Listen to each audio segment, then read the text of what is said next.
قبولی ناکەم ڕەخنە لە دینی ناهێڵم بیگرین تەریقی شت دەکەمەوە ئەشت شتێن بۆم بکرێت یەشم بەدەمیشتە چۆن قبول یەکەم ڕەخنە لە دینم بگرم کە مەبدەئی منە چۆن قبول یەکەم ڕەخنە لە شەرعێک بگری خوا بۆی ناکەم شانیەوەی لە ملت بدرێت لە شەرعەتەوە مرتەدی شانیەوەی لە ملت بدرێت لە شەرعەتەوە.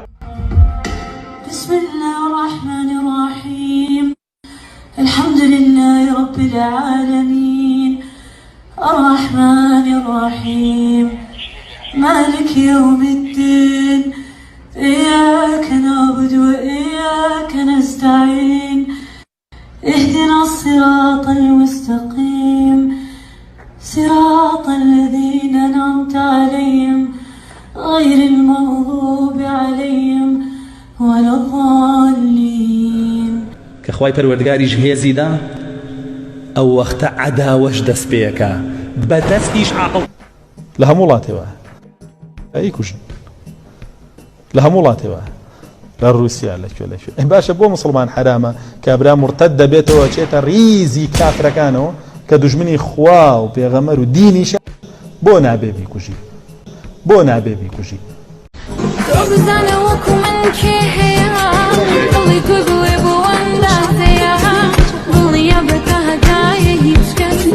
ناتوانێ قورب بکاتەوە جێهێن تۆ بەدەستی خۆت تێکی مەداها ئەمەڵی هەمیشە حەوڵت نەداها کەسانی تێکی نەدەن لێ ئێستا تۆ شانانی کێتەیە ئێستا کە ژیانت بکێشەیە ئەتەوێ بشکەنی ئەوبووی دروستی لەبەرنی خۆشەیە تۆ دڵڕۆی منت هەیە نەبیرت نەچێوسەیە تا هەمیشە بڕۆ تەجروبەکە نابێتەوە کەسێ ئەمڕۆ هەتا نەک هەر سەر شۆڕکەین و ئێوە قسە بکەن و ئێمەش زەلیلانە بڵێن باخوا دینی خۆی سەرخا وەکو چۆن یەهود بە موسایوت نا ئێمە وەکو سەعدی کوڕی معاذ کە بە پێغەمبەری خوای فەرموو صلی الله علیه وسلم پێشکەوە بۆ ناو دەریا دواتەکەوین ئێمە وەکو جوولەکە ناکەین.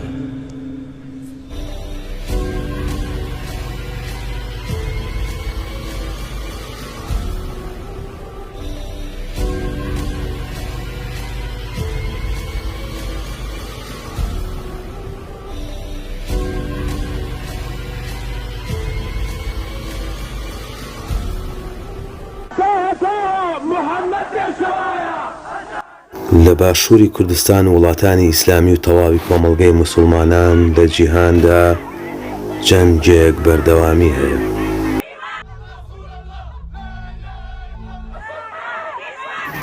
تێکۆشان و ململانەیەکی نەبراوە لە نێوان موسڵمانە توندڕەوەکان و هەڵگەڕاوەکان لە ئاینی ئیسلام. ئێرە پایتەختی کوردستانە هەولێر 2006 خۆپیشاندان و ڕاهەڵگیری بەرفراوان لە تەواوی شار و شارۆچکەکاندا دژی پەرتووکی سێکس و شەڕ و ژن لە مێژووی ئیسلامدا. دەسەڵاتت بوو یەک کەوچێک دەسەڵاتت دەبوو فتوای کوشتنی منتدا 8 ساڵە دەربەدەری فتوای تۆم 8 ساڵە خۆم و عایلەم ناتوانم چینە وڵاتی خۆمان یەک کەوچێک دەسەڵاتت دەبوو فتوای کوشتنی منتدا ئەوە واقعی تۆیە بۆ ناڕۆی تۆ قاڵبەکەی خۆت. یەک عیلم مامۆسا عادل کوڕە چاوت ماچەکەم باش باشە فەرموو سەیکە بەڵێ تۆ هەر کەسێک سوکایەتی کردووە بە محەممەد الموستەفا بەڵێ خوێنتان بە هەدەرە هەر کاتێک لە هەر شوێنێکە مسلمان بۆی ڕێکەوە بداخوشن خوێنتان بە هەدەرە هەر کاتێک لە هەر شوێنێکە مسلمان بۆی ڕێکەوە بداخوشن هەر کەسێک لە هەر شوێنێک لە هەر کاتێک هەر کەسێک لە هەر شوێنێک لە هەر کاتێک تێگەی ئەوەش دەستگایە ئەوەش حکوومەت ئەوەش قانونە یاسایە بڕۆ شکات من شکات ئەم دۆزیتەوە ئەوەتانی تەلەفۆن دەست نەدە بۆ تەلەفۆن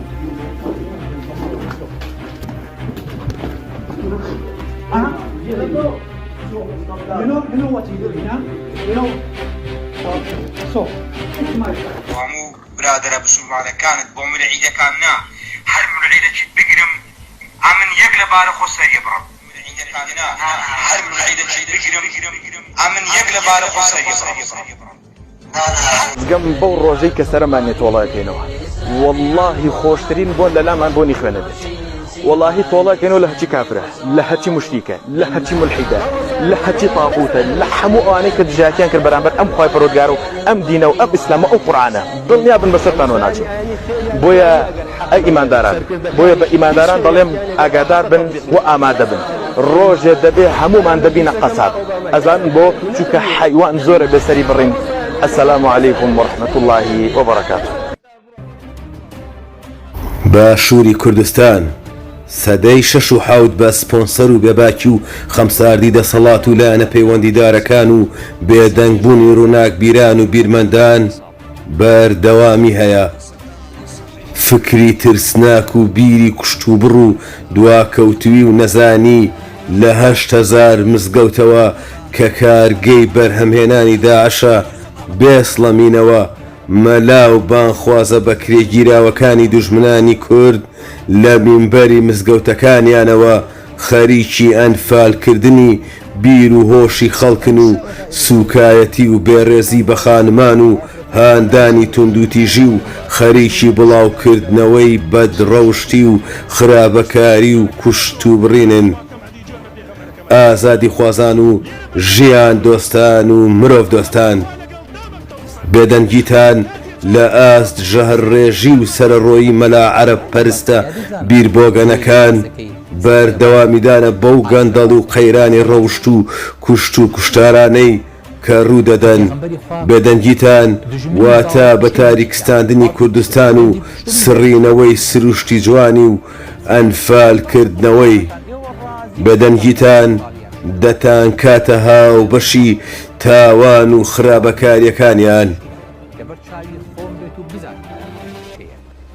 حەڵاڵە ئەشخاصێکی وەکو مەریوان حەڵەبچەیی یا پشتیوان عەبدوڵڵا لەمێژە فتوای قەتڵیان دراوە موسڵمانان لە هەرچۆ دەستیان کەوێ دەبێ بیکوژن مەحدور دەمن هەروە خوداوەندی تەبارەک وە تەعالا لە قورئاندا دەفەرمێ ئەیکا محەممەدی پێغەمبەری ئیسلام کردوێتی ئەمە لاسایی ئەوانەکەنەوە تۆکەیت ئەوان ئەڵێن خواوە ئەڵێ تۆکەیت مامەسە عەلی باپیر ئەتوانی وەڵامی ئەوم بیتەوە والمحصنات من النساء إلا ما ملكت أيمانكم ئەبەوە کچە خوشک و دایکمان ئێسەدن ئەسەقسە لەگەڵ تۆکەم خوشکێکم احتساب بکرێت داخلەکەم لەگەڵ تۆ خوشکێکم لەو یەزیدیانە ئێستا لە ناو موسڵا احتساب بکرێت تۆ کوژرێ ئەتوانی تۆ جابی ئەم ئاەت دەبێتەوە هاتووی باسی کوردایەتی و نیشتیمان پەروەردی بۆ ئێماکەی من نیم دنیای کۆمۆنیست دەربەدەری فتوای ئێوەیە کۆمۆنیستەکان ڕۆژانەژن نەکوشن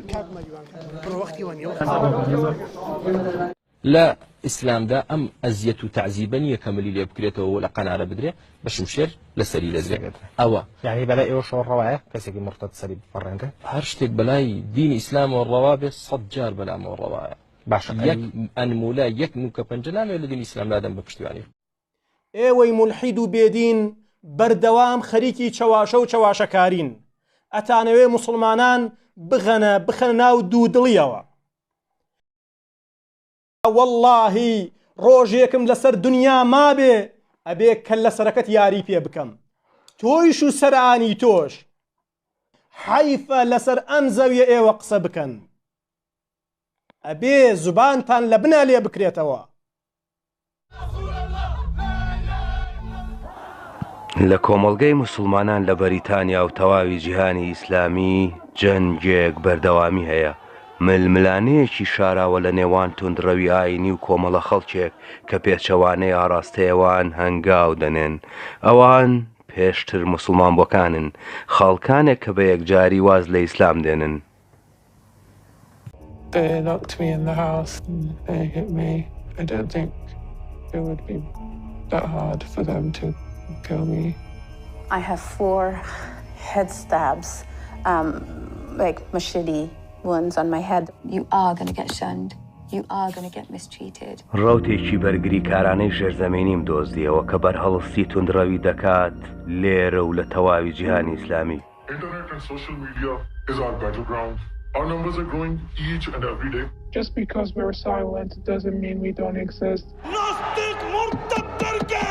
فاسیر منشه جولیت چاربو انشاءالله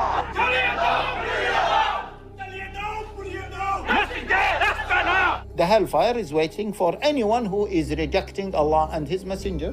Moreover, their families, they should not continue having any kind of relationship with them. This is a time bomb of young people who are being traumatized, really.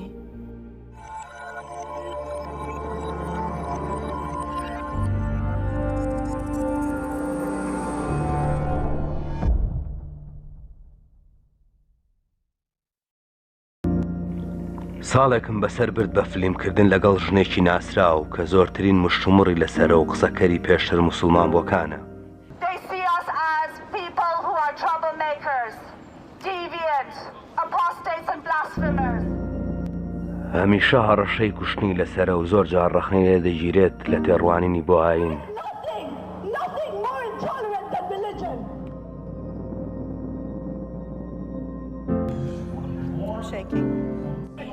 کاتێک کەمپەی ناکات ژیانی تەرخان کردو بۆ یارمەتیدانی هەڵگەڕاوەکان کە کێشەیان هەیە یان مەترسیان لەسەرە.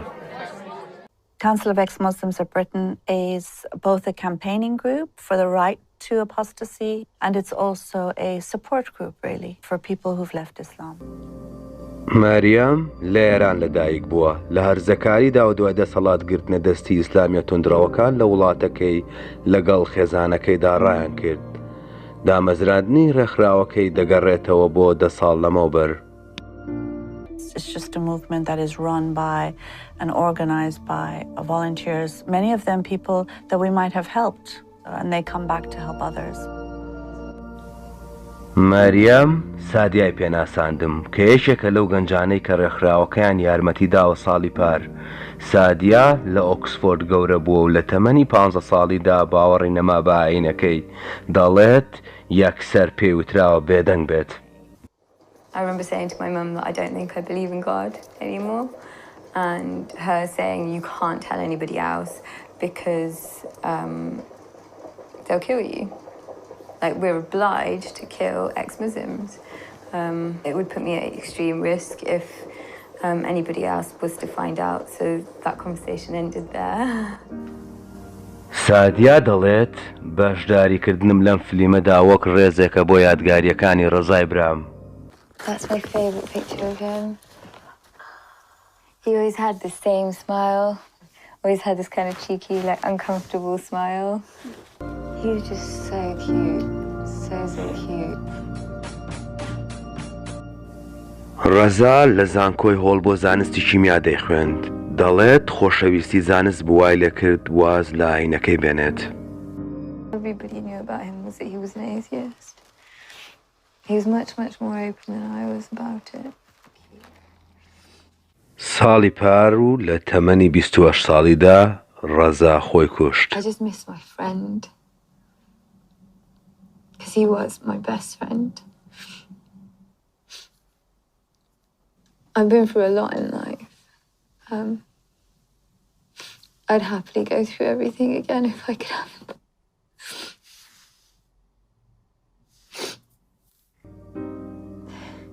بەر لە مردنی ڕەزا و توی ڕقی لە خۆی بووە لە 15 ساڵیەوە. سادیا دەڵێت چەندین هۆکارە بووە کە وەستەی لا دروست بێت. دەڵێت تا ڕادەیەک لەبەرەوە بووە کە لە دەوروبەری 14 ساڵیدا ئەیثیستی خۆی ڕاگەیاند بێت. I feel like when you leave Islam, your intelligence gets attacked.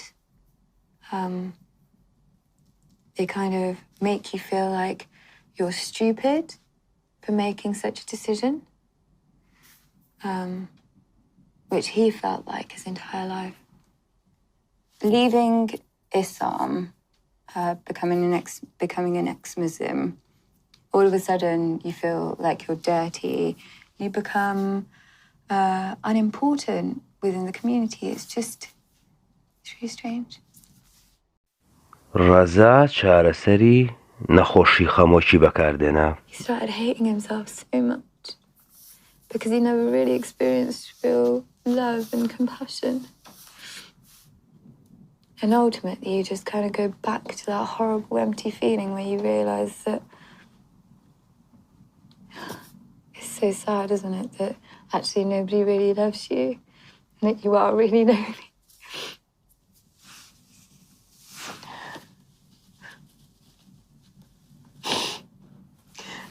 I think the burden that you carry of disappointing everyone around you is what kills people.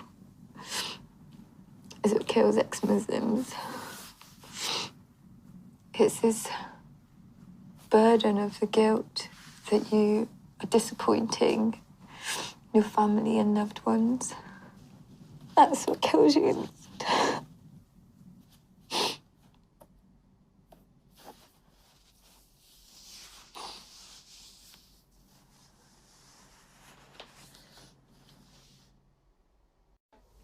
In the work that we do, we find it very common for young people, especially, to feel shunned and ostracized and shamed. A lot of people are torn between living their lives and gaining the approval of their parents and their family. It is devastating for a lot of the young people who go through it. سەمیرە 10 ساڵ لەمە بەروازی لایەنەکەی هێنا بەڵام بەم دوایانە بە ماڵەوەیانی وتووە.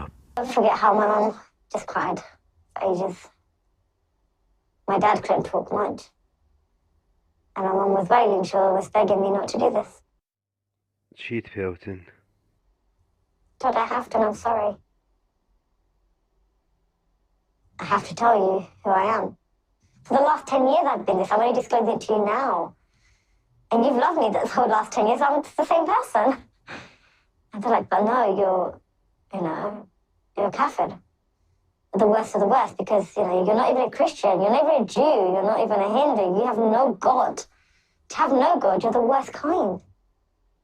All of a sudden here, I was perceived as someone that had no morals. That was a loose woman with no morals. My mum and dad are so heartbroken, and it hurts me that I had to tell them that and I had to break their heart.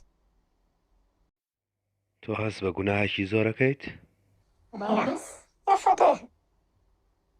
It's having living parents, living family, such strong attachments, and you mourn their loss while they're alive. سەمیرە هێشتا کۆنتاکتی هەیە لەگەڵ خێزانەکەیدا بەڵام پەیوەندیان زۆر زەحمەتە لەبەرەو گوشارە زۆرەی کە ڕەنگە ڕوبەڕووی بێتەوە لەلایەن کۆمەڵگەی موسڵمانانەوە بۆ پاراستنی ژانی خۆی ئاشکرا ناکات. To come to my parents and tell them that their daughter has dishonored them, then that she has dishonored the community, and that my parents didn't do a good job at all to bring up a daughter like me. They should have probably killed me when I was young. نامەم بۆ چەندین ڕێکخراوی موسڵمانەکان نارد لە بەریتانیا دەربارەی و مامەڵانەی کە پێشتر موسڵمانەکان ڕوبەڕوویان بۆتەوە تەنیا یەک پیاوی ئاینی ڕازی بوو کە بمبینێت دکتۆر عومەر ئەلحەمدوون پێگەیەکی بەرزی هەیە لە زۆربەی ڕێکخراوەکانی موسڵمانەکاندا ئەو وتی هیچ کەس ناچار ناکرێت کە موسڵمان بێت خەڵک بە ئازادی ئەتوانێت واز بێنێت و هیچ کەس نابێت سزا بدرێت. The Muslim community is a community that is based on religion. So if a person chooses to stop being a Muslim, they can't really expect that the Muslim community is still going to say to them, you're part of our community, because you've left Islam, you've left the religion.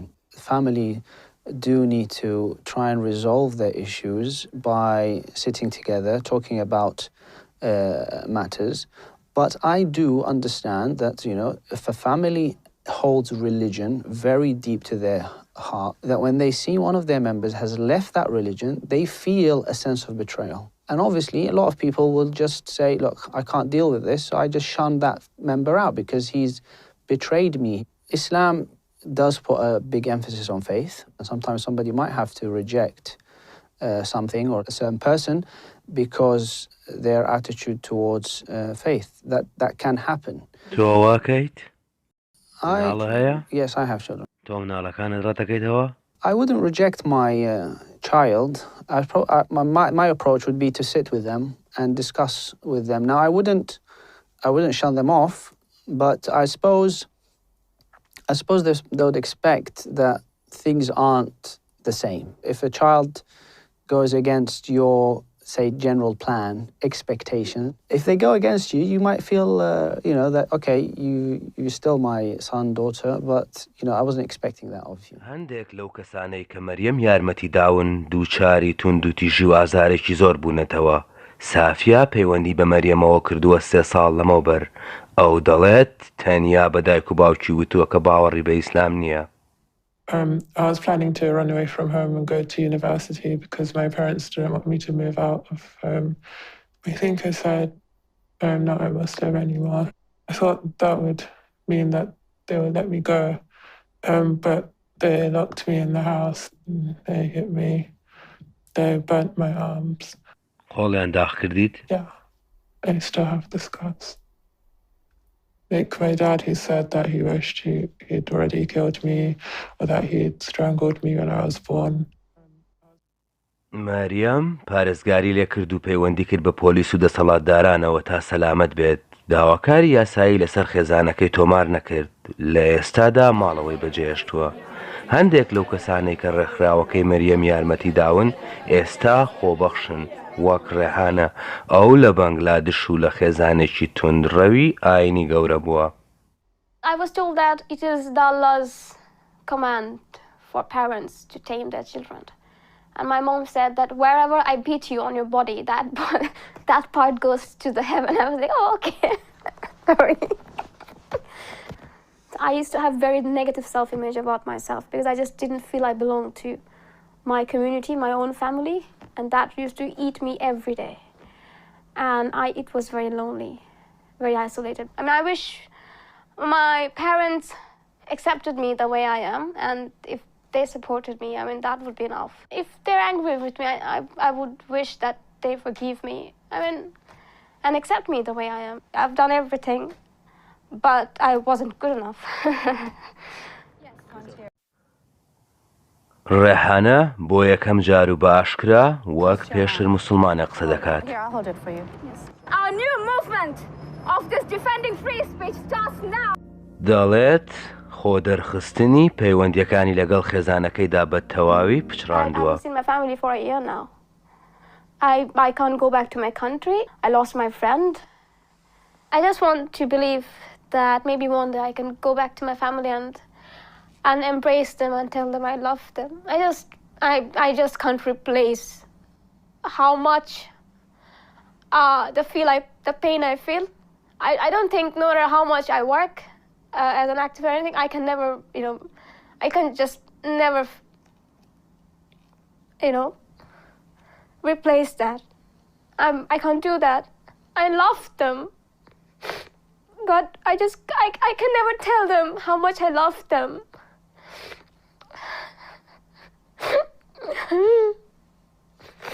But yeah.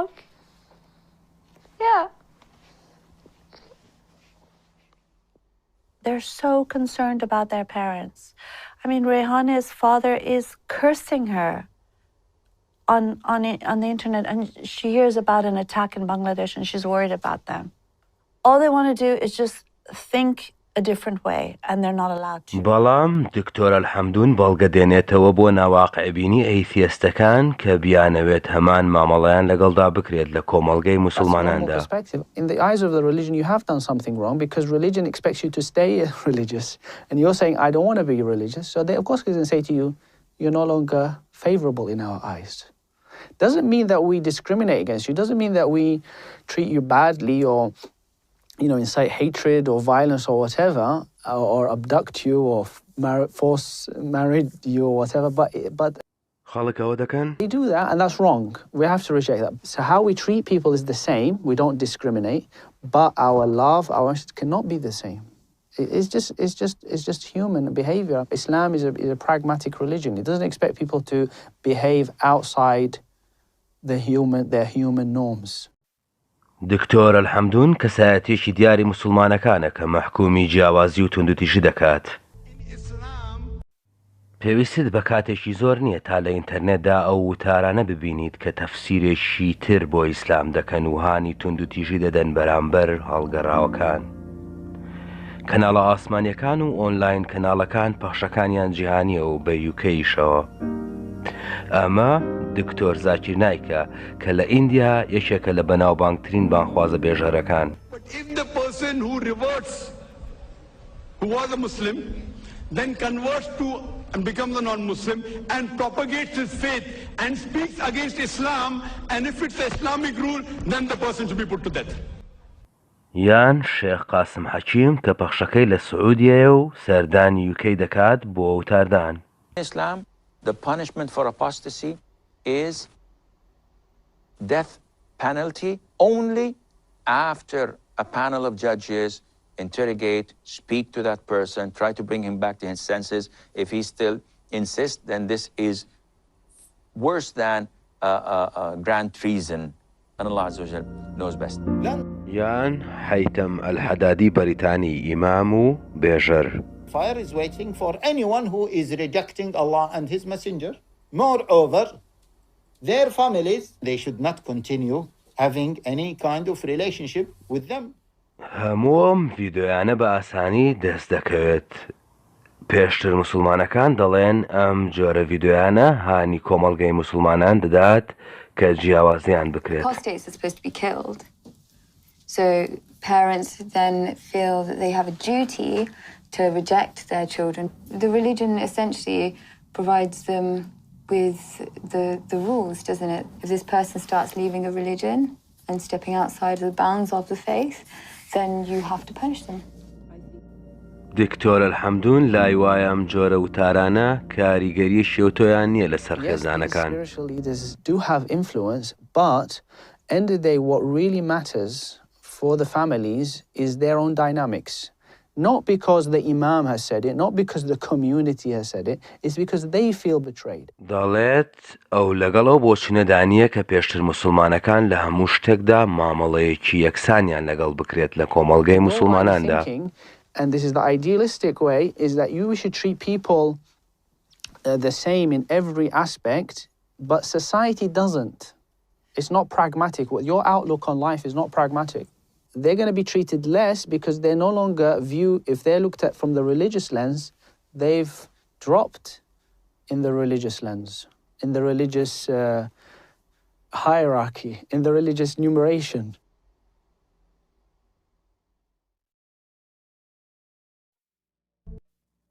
لەگەڵ ئەنجومەنی پێشتر موسڵمانەکان لە بەریتانیا ئەم فلیمەم ساز کرد. ئەوان گروپێکن کە یارمەتی ئەو کەسانە دەدەن کە واز لە ئیسلام دێنن. زۆرێک لەوانەی کە چاوپێکەوتنم لەگەڵ کردن وتیان کۆمەڵگەی موسڵمانان ڕقیان لێیانە. هەندێک لەوان هەستی خۆکوژیان تێدایە و ئازاری خۆیان دەدەن بە بڕین. زۆرێکیش ئەترسن و لە منیان دەویست کە پیشانیان نەدەم تا نەناسرێنەوە. دەمەوێت بزانم بۆچی هێندە دەترسن. زۆرێکیان وتیان ئەو ترسە زۆرە دەرەنجامی و هێرشە نێودەوڵەتیانەیە کە کراوەتە سەر پێشتر موسڵمانەکان. سەفەرم کرد بۆ ئەمریکا بۆ بینینی ژنێک کە ڕوبەڕووی سامناکترین توندڕەوانی ئاینی بووەوە. بۆنیا ئەحمەد نووسەرێکی بەنگلادێشیە و چالاکەوانە. ئەو لەم خانوەدا بۆ ماوەی 13 ساڵ لەگەڵ هاوژینەکەی ژیاوە. So we have like all the books, those are biological sciences. That's Avijit's God books.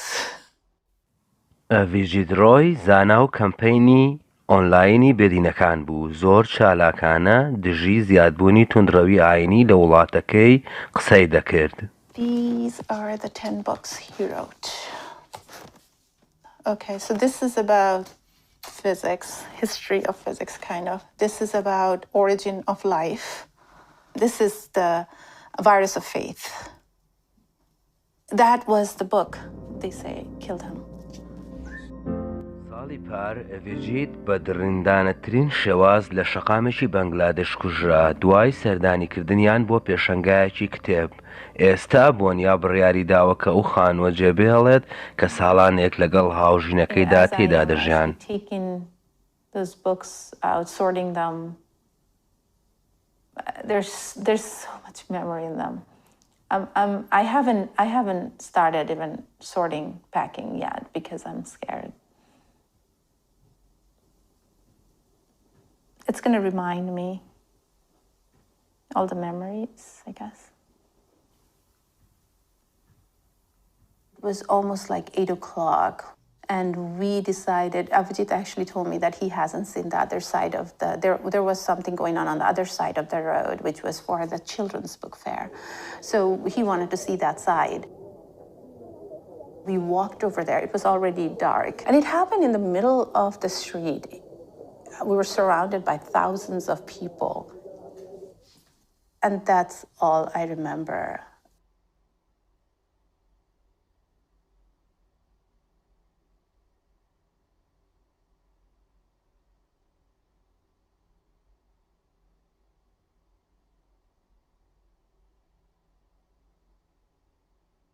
I do not have any memory of that attack.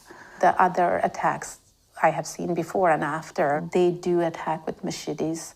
It's a meat cleaver. And I guess they think that's the proper religious way to kill you. The next thing I remember is I'm in some kind of vehicle.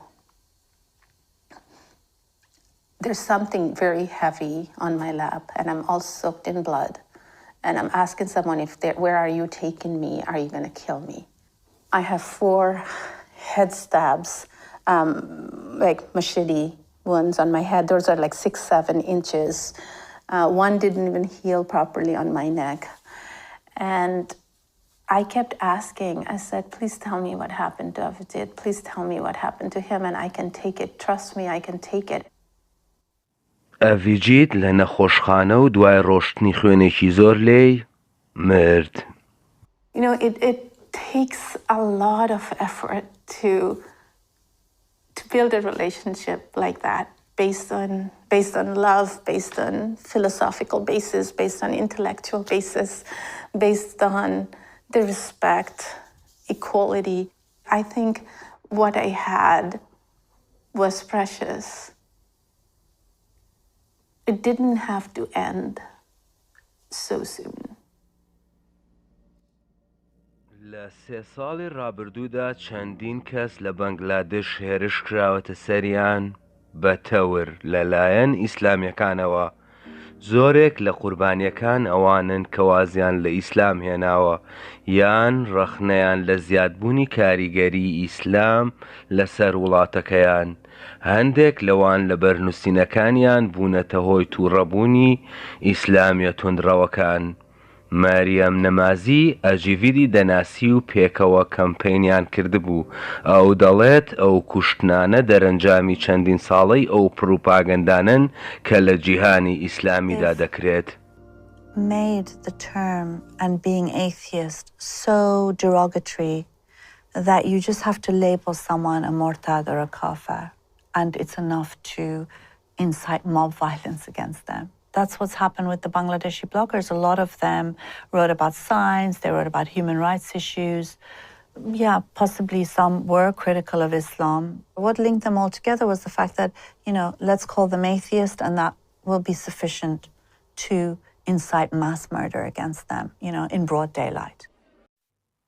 چاوم کەوت بە عارف ڕەحمان لە حەشارگەدا و لە لەندەن دەژی لەبەر ئەوەی کەسێکی دیاری ئەیتیستەکانە هەڕەشەی کوشتنی لەسەرە و دان بەوەدا دەنێت کە هەندێک جار هێرشی کردووەتە سەری ئیسلام و تەنانەت سوکایەتیشی پێکردووە. بەڵام ئەم کارانەی بە بزوتنەوەیەکی ڕێگریگرتن لە بڵاوکردنەوەی توندڕەوی ئاینی دەبینێت. We were the one who fought back in the front line. And we created this space behind us where it was less turbulent. And our objective was to push it outward, and more thinkers and, you know, people who should not be worried about their life can constantly do their thing.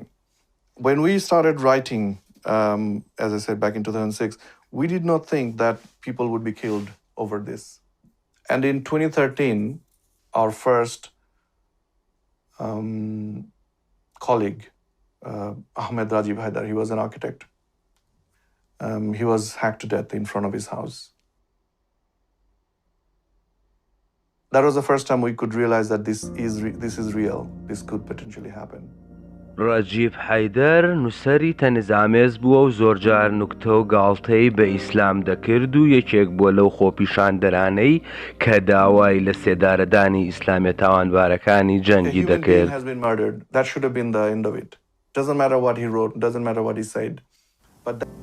ڕۆژێک دوای کوشتنەکەی دەیان هەزار کەس لە بەنگلادێش خۆپیشاندانیان کرد و داوای لە سێدارەدانی ئەیتیەستە بلۆگەرەکانیان دەکرد.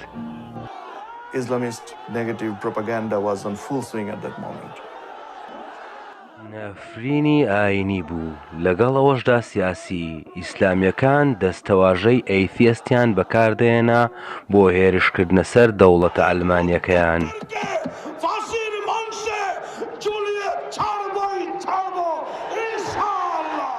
The whole propaganda started in Bangladesh. The same thing started here as well, in London.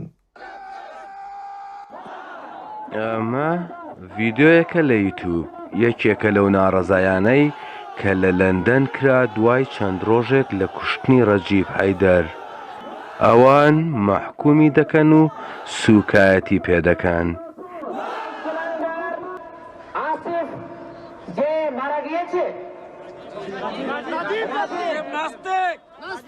তাদের নাম মুখে নেওয়াও কিন্তু একটা অপবিত্রতা। নাম এটা অপবিত্র নাম, তার যা যোগ্য পরিণতি সেটাই তাদের জন্য হোক, এটা আমরা দাবি করি। সে বলেছে মুহাম্মদুর রাসূলুল্লাহ সাল্লাল্লাহু আলাইহি ওয়াসাল্লামকে সে বলেছে মহা আহম্মক।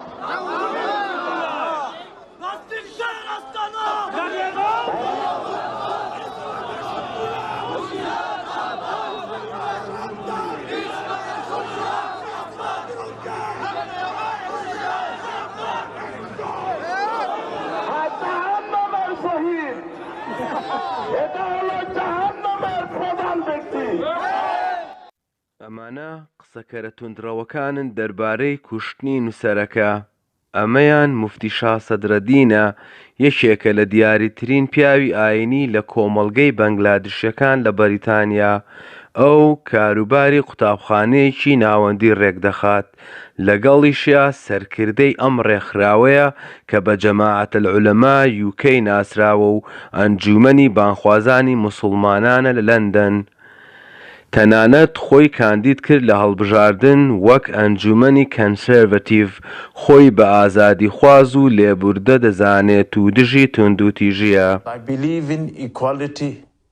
I believe in fairness. I believe in loving the human race. And I hate to hate anybody. فەرموو ببینن ئەمە ئەوە ساڵێک لەمەوبەر لەبارەی ئەیتیەستەکانەوە قسە دەکات کە دەڵێت سوکایەتیان بە ئیسلام کردووە. لێرەدا لەسەر نووسەرە بەنگلادێشیەکە ওই মুনাফিক বেহায়া মুনাফিকের বাচ্চা আমার নবীকে দিয়ে এই রকমের গালি দিয়েছে আমি বলবো داوا لە بەنگلادێش دەکات کە سزای مەرگی ئەو کەسانە بدات کە سوکایەتی بە ئیسلام دەکەن. দিতেছে হারামির বাচ্চা এ বাংলার আলিমরা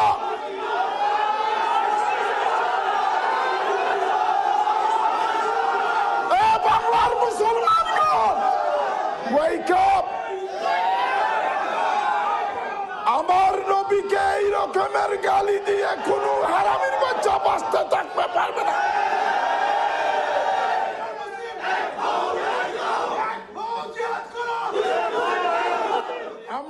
لە 2013دا هاوشێوەی ئەم کۆبوونەوانە لە چەندین شوێن لە یوکەی ئەنجام درا. ڕێکخەرانی ئەم کۆبوونەوانە ڕابەرانی کۆمەڵگەی موسڵمانەکان بوون. ئەمەش جنەید ئەحمەدە، ئیمامێکی تر لە جەماعەتە العولەمای یوکەی.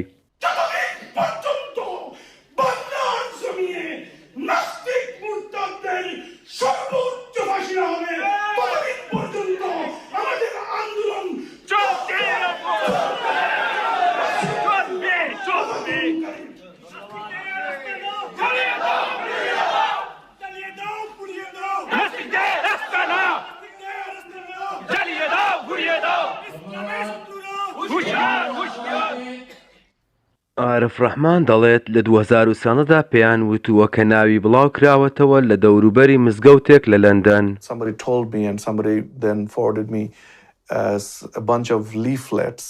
That leaflet had my name, my photo, and screenshot, translated English screenshot of what I wrote. And they were printing them in multicolor and they were handing them out outside of mosque. London? In London. And I heard that certain shady characters were looking for me, saying, who is this Arif Rahman? Do you know anybody? دەڵێت بە ناچاری ماڵەکەی بەجێهێشت و ئێستا لە حەشارگەدا دەژی. This is how Islamists implant fear by being borderline legal. ئەو لیفلێتەم دۆزیەوە لە ئۆنلاین هاوشێوەی ئەوەیە کە ئەو باسی کرد. ناوی سێ بلۆگەری تێدایە بە عارفەوە و تاوانباریان دەکات بە نووسینی کفر. لە فەیسبووکەوە پۆست کرابوو لەم پیاوەوە سەید نەعیم ئەحمەد ئەو سکرتێری ڕێکخراوی ئەلجەماعەت العولەما یوکەیە و باوەڕپێکراوی دەستگای خێرخوازیە و هەروەها بێژەرە لە تەلەڤیزۆنی ئیسلامی. ئەو لە فەیسبوک فیدەکەیەوە ئەم لیفلەتەی بڵاو کردەوە دوای 1 هەفتە لە کوشتنی ڕاجیب لەگەڵ چەندین وێنەی تر کە داوا دەکات ئەیتیەستە بلۆگەرەکان هەڵبواسرێن. ویستم بزانم ئەم جۆرە بڵاوکراوانە چ کاریگەریەکی لەسەر تازە ئەیتیەستەکان هەیە لە کۆمەڵگەی موسڵمانان.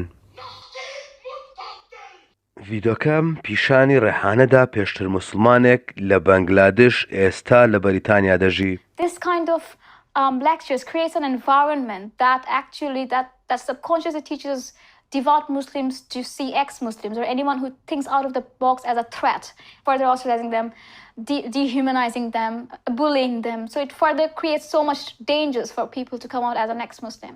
So it really kinds of pushes ex-Muslims back into the closet even further when this kind of things videos are being put on YouTube. نامم نارد بۆ ئەم کەسانەی لە ڤیدۆکەدان و دەمەوێت بزانم وەڵامیان چییە. لەگەڵ ئەنجومەنی پێشتر موسڵمانەکاندام لە بەریتانیا گروپێکی خۆبەخشن و یارمەتی ئەیتیەستەکان دەدەن لە تەواوی وڵاتانی ئیسلامی.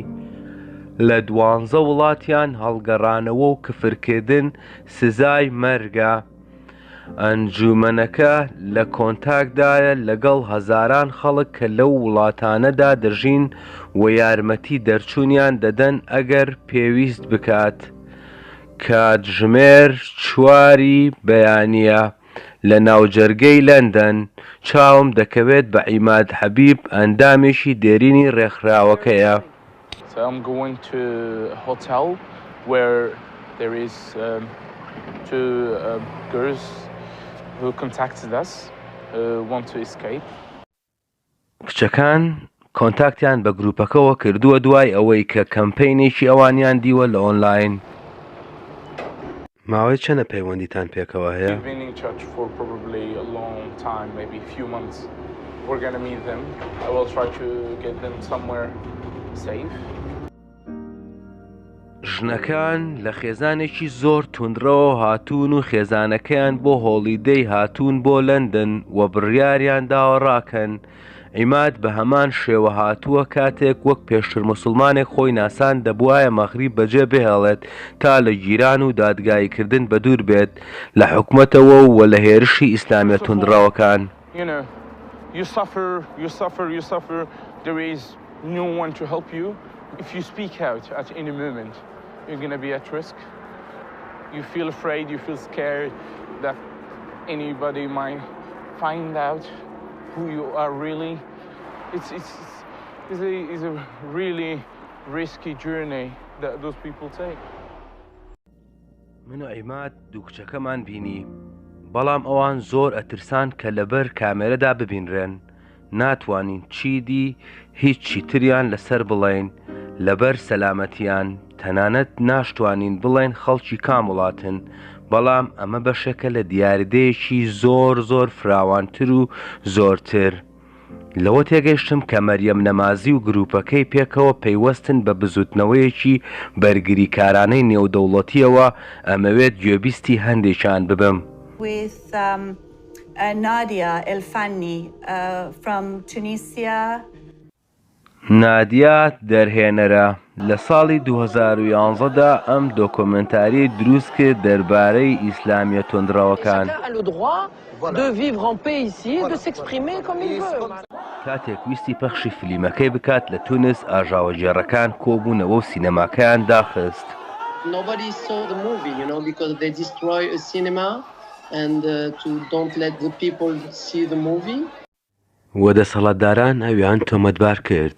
Until now, I have 6 charge injustice against me for blasphemy and insult. I'm like a terrorist for them, ماندوونە ناسانە نادیا سەرقاڵی دروستکردنی فیلمێکی ترە بۆ بەرەنگاربوونەوەی دەسەڵاتی ئیسلامیە تۆندراوەکان لە ناوچەکەی. To ask themselves why they are afraid about freedom, They are afraid about freedom because they know if the people think, by their own, they will not get the power anymore. ئەم ژنە ئەیتیستە بلۆگەرە لە حەشارگەدا دەژی لە بەنگلادێش. چەندین بلۆگەر لەوێ بە درڕندەترین شێوە لە شەقامەکانی بەنگلادێش بەدەستی ئیسلامیەکان کوژراون. سەرەڕای مەترسیەکی زۆر لەسەری ئەو بەردەوامە. I noticed that people were following me and watching over my house. The murdered blogger Niloy Neem was also followed like this prior to his murder. I want to tell them that you're not going to scare me. You're not going to scare my friends. You're not going to scare the atheist community of Bangladesh. ئەم وێبسایتە لە 2011دا دروست کراوە بۆ کۆمەڵەی ئەیتیستەکانی پاکستان. بەڵام دانەرەکەی فەوزیە ئەلیاس ڕوبەڕووی چەندین هەڕەشەی کوشتن کراوەتەوە و تۆمەتبار کراوە بە کفرکردن. Pakistan is like having a death penalty or death wish. You are as good as dead. لە ئێستادا نزیکی 40 کەس لە چاوەڕێی سێدارەدان یان حکومی هەتاتایی زیندانیان پێدراوە لەسەر کفرکردنیان لە پاکستان. بەڵام تا ئەمڕۆ کەس لە سێدارە نەدراوە. Just imagine living with the constant fear that an angry mob will torture you to death if they found out you are an apostate. حاڵی پار فەوزیا ناچار کرا کە پاکستان جێبێڵێت و داوای مافی پەنابەری لە ڕۆژاوا بکات. Now she's 8 years old and I didn't see her from last 4 years because court just give custody to my ex-husband. This is life and this is Pakistan with your atheism. لەمەوبەر یەکێک لە ئەندامەکانیان بە درڕندەترین شێواز کوژرا. عومەر محەممەدی یەمەنی تەمەنی 7 ساڵ بوو. ئوسامەلبەینی سەرۆکی تۆڕی ئەیتیستە عەرەبەکانە. عومەریش ئەندام بۆ لەوێ دەڵێت عومەر فڕێنرا و کوژرا لەبەر ئەو پۆستانەی کە لە فەیسبوک دەیکرد کە ڕەخنەی لە بانخوازە توندڕەوەکان دەگرت. They accuse me of atheism. Oh, you people, I see God in the flowers, and you see Him in the graveyards. That is the difference between you and me. He was unfortunately killed for freedom of speech, for the right to speak out. دەڵێت ژمارەیان لە زیادبووندایە. You cannot stop the deluge. They cannot stop what has started. We are not going to be silenced anymore. راپۆرتێک دەیخەمڵێنێت 1.5 ملیۆن ئەیتیست لە سعودیا هەیە و 4 ملیۆنی تر لە پاکستان. The internet and social media is doing to Islam what the printing press did to Christianity because it's one way in which masses of people can connect with each other, can hear ideas that are taboo and forbidden. ئەمانە ئەندامانی نێودەوڵەتی تۆڕی ئەیتیستەکانن. دەموچاو و دەنجیان شادراوەتەوە لەبەر ئەو مەترسیە زۆرەی کە ڕەنگە ڕوبەڕوویان ببێتەوە.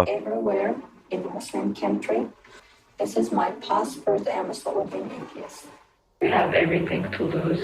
Despite you trying to suppress our voices, we're not afraid. I dream to live in a country where I can say everything in public without people trying to kill me. We will use our pen, our computer and internet in our resistance against extremist people. Just because we're silent doesn't mean we don't exist, and people need to remember that. ئەوە تێگەیشتم کە پێشتر موسڵمانەکان تەنانەت لە بەریتانیاش بە ئەستەم ژیان لێدەگیرێت زۆرجار لە بۆنە و کۆبوونەوەکاندا چالاکەوانانی ئیسلام هەوڵ دەدەن کە ڕێگری لە مریەم بکەن قسە بکات ساڵی پار لە زانکۆی گۆڵدسمیث ڕوبەڕووی بێزارکردن بوویەوە versus Islamism, which is a far-right political movement. It's telling people like myself. موسڵمانان هەوڵیاندا پێی ببڕن بە بیانووی ئەوەی کە گوایە مەریەم ئیسلامۆفۆبە و تێڕوانینەکانی دەبێتە هۆی ڕقبوونەوە لە موسڵمانە خوێندکارەکان وتیان هەندێک لەو وێنانەی کە پیشانی داوە سوکایەتی بووە بۆ ئیسلام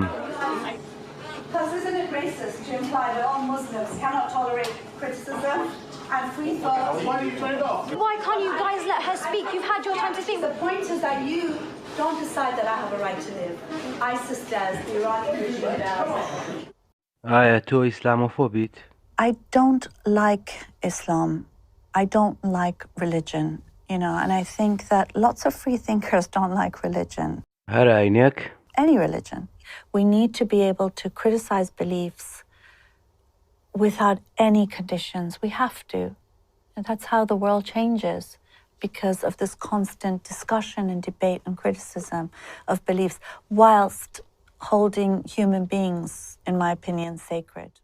نامەم نارد بۆ بەریتانیا بەنگلادشیە ئیمامەکان کە ڕوونکردنەوە بدەن لەبارەی ئەیتیستەکانەوە موفتیشا ئەڵێ وتارەکانی ڕقاوی نییە و نێتی ئەوە نەبووە کە هانی توندوتیژی بدات ئیمامەکانی تر وەڵامیان نەدایەوە موفتیشا خۆی هەڵبژارد وەک ئەنجومەنی ناوچەیی پەیوەندیم کرد بە کۆنزەرڤەتیڤ پارتیەوە بەڵام وەڵامیان نەدایەوە لە ماوەی دەرهێنانی ئەم فلیمەدا بۆم دەرکەوت زۆرێک لە پێشتر موسڵمانەکان ئاوارە بوون لە کۆمەڵگەکەیان بەڵام بینیم لەگەڵ مریەمدا هەمویان وەک خزم و کەسی یەکترن و تەنانەت لە خێزانێکیش دەچن وەک ڕێحانە بینیم کە بۆ یەکەم جار وتار دەدات بە ئاشکرایی وەک پێشتر موسڵمانێک. It was a transforming moment for me because I didn't know that there is a big world where I will meet ex-Muslims from across cultures, across race, and they would become a family. لە یەکێک لە کۆبوونەوەکاندا بینیم کە کەمپەینێک لە تۆڕە کۆمەڵایەتیەکاندا ساز دەکەن. Like ex-Muslim because I think now is the most important time to raise an awareness because people don't understand the difference between being an ex-Muslim and being anti-Muslim. So on the 19th of November, we first published that we're having this campaign on Twitter called #ExMuslimBecause. And you can send your tweets and pictures. So that happened around 12 in the morning. And we thought it's going to be a big flop. We would get a lot of hatred and then, you know, it's not going to be very popular. And then at 4 in the morning, I checked my phone and I saw it was trending on #1 on Twitter. And it went on fire. In the next 2 days, it spread to 72 countries. And we had then so far 118,000 tweets. ڕێحانە دەڵێت لە بەنگلادێش نەیدەوێرا پێشتر موسڵمانی خۆی ڕابگەیەنێت لەبەر هەڕەشە و ئەو نرخەی کە دەبوو بیدات بەڵام ئێستا ترسی شکاوە. I just didn't want to die. Oh, I don't want to die because I'm an atheist. I am a kafir. But I don't have that fear anymore, maybe because I'm not afraid of death anymore. No good thing in this world has ever happened because people were too scared. So I just don't want to be scared. I want my life and my work to be as big as my fear of death used to be. Yes. لە کۆتایی فلیمەکەدا چاوم بە سادیا کەوت لەسەر گۆڕی براکەی کە بە خۆکوشتن مردبوو.